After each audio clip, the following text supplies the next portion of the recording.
What's up, guys? It's Coach Grant with First Down Training, and today we're going to be talking about the difference between Division I quarterbacks and average quarterbacks. So we're going to be talking about some of the things that these guys at the top of their game are able to do and what the guys who are maybe not at that level yet don't do, okay? So now we're going to mainly be focusing on just how fast you're getting the ball out of your hands, your mechanics, and then your ability to change levels on the throw. So all the key specific things of those three aspects of the quarterback position. So I hope this video gives you guys some value, but also, fellas, if you're a wide receiver and you want to add 10 to 20 yards on your deep ball, you want to get more velocity on your throws, check out that very first link in the description for our quarterback arm strength bundle. So what you'll get access to is a 4-week workout program designed to make your arm stronger as a quarterback. So it's the specific exercises you need to do to keep your shoulder healthy, your arm healthy, and create more power on your throws, and a full technique guide, a step-by-step booklet where you're going to be given all the mechanical aspects of throwing with more velocity and more distance on the throw. So very first link in the description, fellas, you can get it today for a discounted price. All right, let's get started with this video. So first things first, we're going to be looking at this story from Josh Allen. So this is a perfect example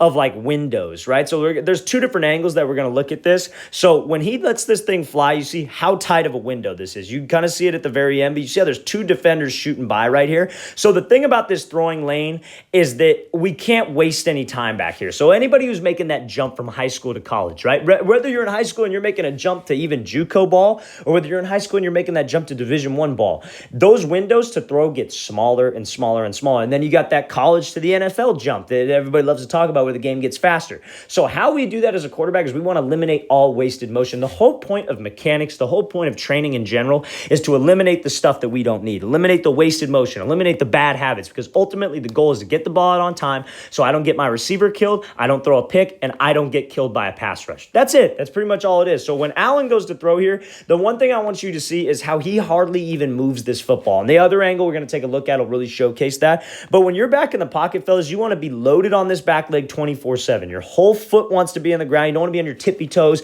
doing all that foot fire that a lot of people like to teach, because when you're doing all that, you got to come down to throw. You want to have your feet be quiet. You want to keep your feet active. However, you don't want to be flat-footed, like I said. You want to keep your feet active, but you're always loaded. You always have weight on this back leg because you're ready to just transfer your weight at any time to get this ball through it. And there's not much movement from this football, right? So many quarterbacks, they'll stand just straight up in the air, and then when it's time to throw, they'll dip down. They'll dip into this back leg. Like they'll really sink onto it so they can drive. And I'm not saying that's a bad idea to sink into it to drive, but let's preload. You're loading up. Why don't we just be preloaded? Let's already have that weight back here so I can just transfer like this and get the ball out. Now you see how Allen, there's no movement from the ball. Now when guys usually like to load up on this back leg and sink down, they love to raise the ball up. They'll hold it super low, then they'll raise it up to their ear, or they'll hold it at their chest, then they'll raise it up to that shelf, or they'll just move it back. We want to keep that same ball placement the entire time, because that's how we get a quick release. You guys cannot do that, because when there's a throwing lane, like let's say here, I'll draw it. Like let's say we're throwing a seam. This is the route. You got a safety coming here and you got a defender right here.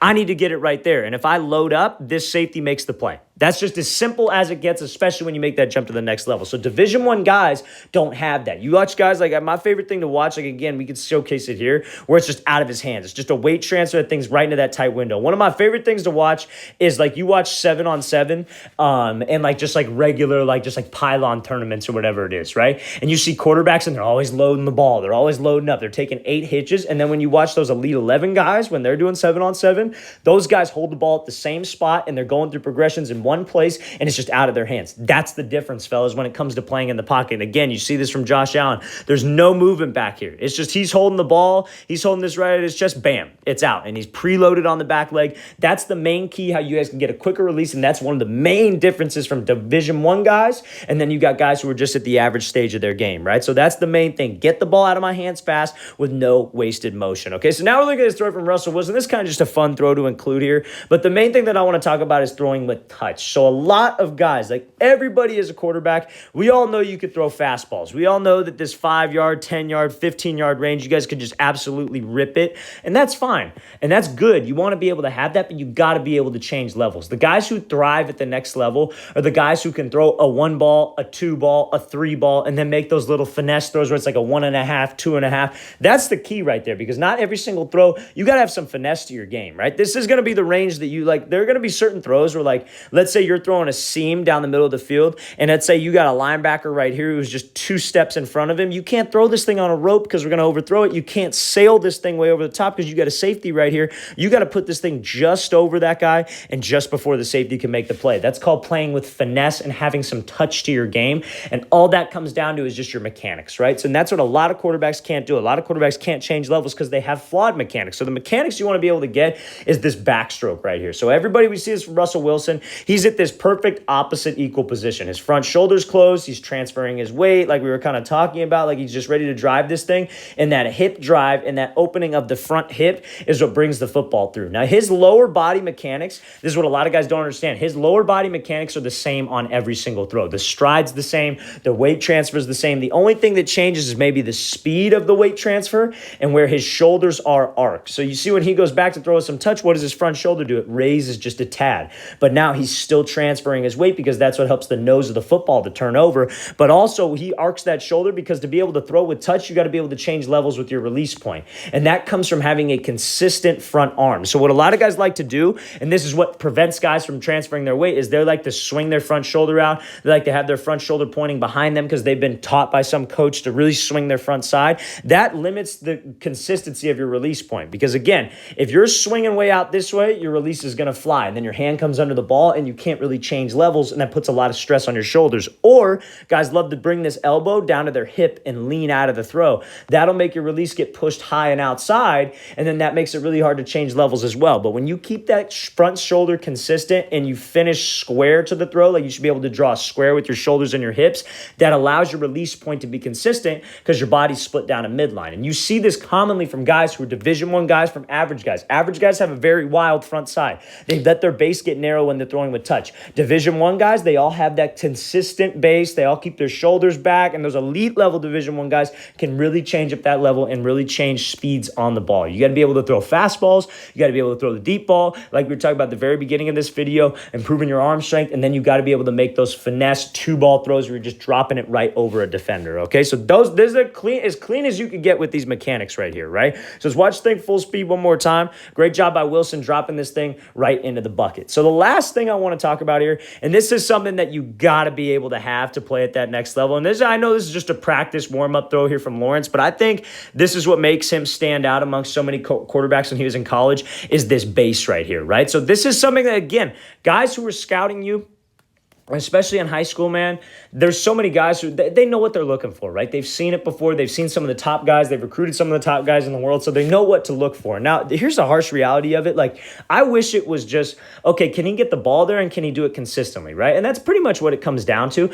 but you got to be able to look the part, right? So, and if you don't look the part, if you don't look like a quarterback back there, it's going to be very tough. Like, I know I've seen kids that I've worked with personally, and then kids that I've seen just around the area that didn't look the part, right? But they could still sling the ball, but they did it their own way, right? Like and I'm not saying everybody has to throw the same, but what I'm saying is when a quarterback looks at them and they see that these little flawed motion, like maybe they have too quick of a motion, like they short arm it, or maybe their base is super narrow, but let's say they could rip the dang ball, but they don't look the part.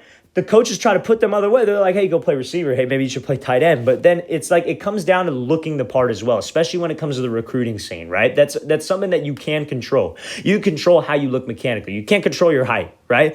In some cases, you can't control maybe the amount of weight that you're putting on if your body's still developing, right? You obviously can put on weight and all that. I get that. I'm not trying to say that. But you can't control measurables at sometimes. You can't control how big your hands are. You can't control how tall you are. But you can control mechanically what you look like back there. And we got to look like a quarterback in every aspect of it, right? So this base is something that a lot of people look at, is you got to have this wide base. I'm not saying super wide. I'm saying you got to have a strong base like you're on a skateboard, surfboard, because you got to have a good center of gravity in the pocket. You got to have a good posture. You got to have a good base, because that's what makes you stand out. You look like a quarterback when you sit like this in the pocket. You have that nice relaxed ball carriage. You see how Lawrence, when he goes to throw, there's really no movement with the ball. He keeps the ball at the exact same spot, just like we were talking about with Josh Allen, but he's got that great base. He's already preloaded on the back leg, got a good posture. He looks the part, right? So we got to make sure that we look the part. All Division I quarterbacks, they look the part. When they come out onto a field, t-shirt, shorts, you're like, yeah, that's a quarterback. They come out onto the field in an actual game, 11 on 11, they're like, yeah, that's a quarterback. That's one of the main main differences between Division I guys and average guys